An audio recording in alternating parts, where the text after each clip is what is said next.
Hi guys, before Brexit, the likes of Nigel Farage and some Tories and sadly even members of the Labour Party claimed that immigrants were coming to Britain to steal people's jobs.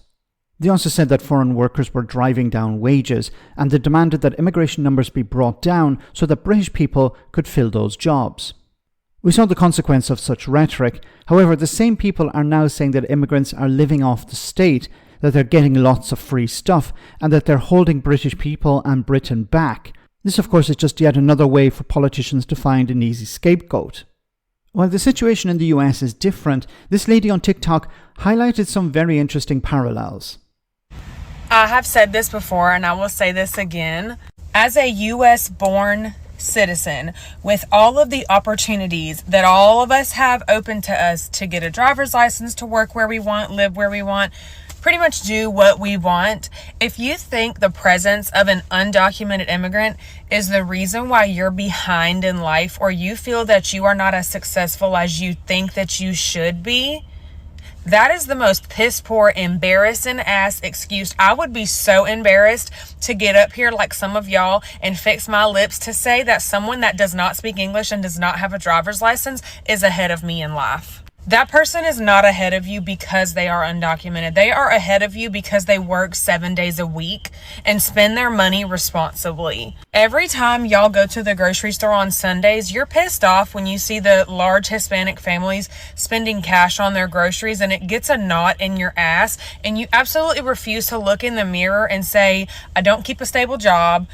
I mooch off my parents. It's always those of y'all that are absolute bums, like not productive members of society as you have the ability to be as a born US citizen, that want to sit up here and act like the presence of undocumented workers that pick and harvest literally all the food that you eat and do all the construction that you see around your town are supposedly the people that are hindering you in life, when in reality you're just a fucking loser and you have no fucking work ethic.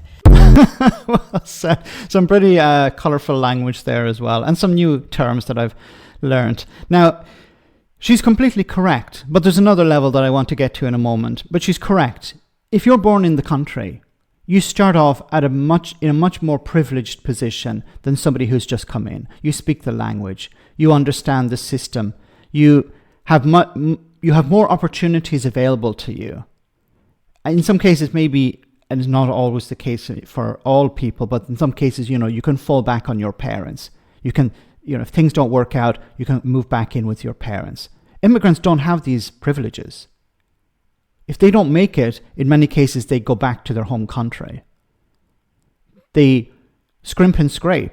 They work extra hours. They do jobs that the native people, and I hate that term, but the native people don't want to do.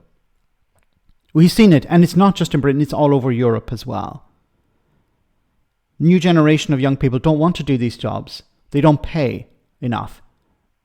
They would prefer to do something better, but these jobs have to be done.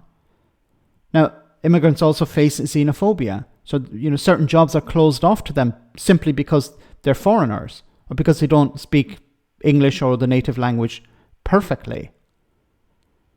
But there's the other level, of course, is the politicians. The politicians tap into this and say, you're not getting on in life because of immigrants.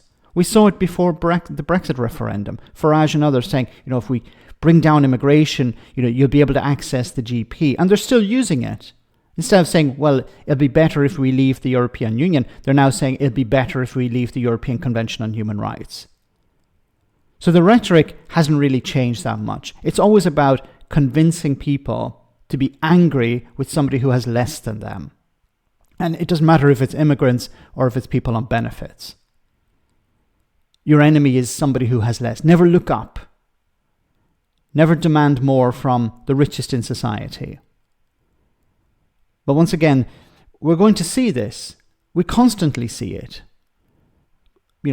Going forward over the next number of years, and as we get into the next general election, the right wing will say the problem is immigrants. They're coming over here, they're taking people's jobs, or they're coming over here and they're living off the state, or British people can't get on because of immigrants. Let me know in the comment section, guys, what you think. As always, your comments are greatly appreciated. Thanks a lot.